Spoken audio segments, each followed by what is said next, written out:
Here's what's actually happened with coding. Here's what's so interesting. So everybody I know who uses AI for coding, you would think basically one of two things would have happened. One is they just would be out of the profession entirely, because there's no point anymore. Or you would think, well, maybe they just have a better life now because they're working less, right? And so if AI coding makes them 4 times more productive, if they can write 4 times the amount of code in the same amount of time because they've got AI helping them, then maybe they're working only a fourth the time, and they've got a great life. What's actually happened is virtually to a person, they're all working more hours than ever, to the point where there is a new term of art that's used in the Valley called the AI vampire, which is it's when AI turns you into a vampire. You're up all night doing AI coding because you are so productive. You're getting so much done that you can't turn off.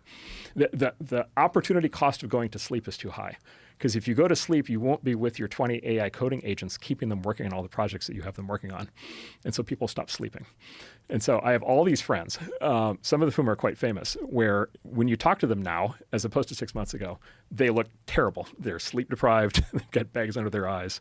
They're clearly not taking care of themselves. And they're absolutely ecstatic because they are able to produce 5 times, 10 times, 20 times more code per hour than they could in the past.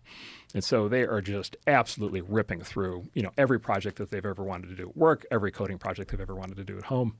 I have a Wall Street friend who has a computer science degree from MIT from 35 years ago and then became very successful in Wall Street, so he stopped coding. I was just with him this week. He's picked up coding with AI. He's completely re-automated his entire house.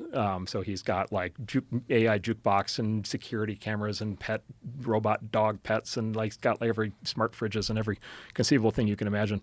And he keeps a running tally, and he in his spare time has generated 500,000 lines of code just by working with AI. And he's one of these AI vampires, right? And so now he's got the digital music jukebox system of his dreams to let him the way he's always wanted to experience music. It's just like one of the projects he's done.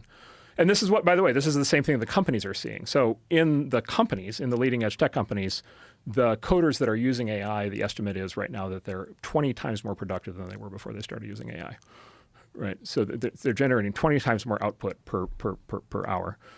And then you just think, logically, what does that mean? Okay, so if there's only a limited amount of software that people want in the world, then yeah, you're going to get mass unemployment. But then there's the elasticity effect, right? Which is what if it becomes super cheap to get code?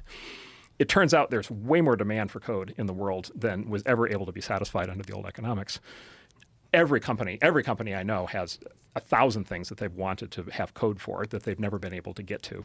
It's the projects that never make the cut, or the projects that aren't cost effective in the old model. And all of a sudden they can do all those projects. And so these companies are ripping out code. They're releasing products at a far faster rate of speed. They're adding features much, much faster.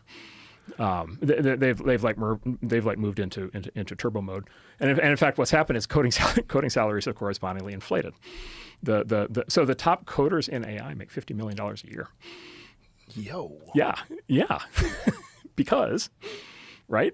They've got the silver bullet. They've got the philosopher's stone, right? Okay. Is this sustainable? Yeah, but not only is this sustainable, this is going to intensify.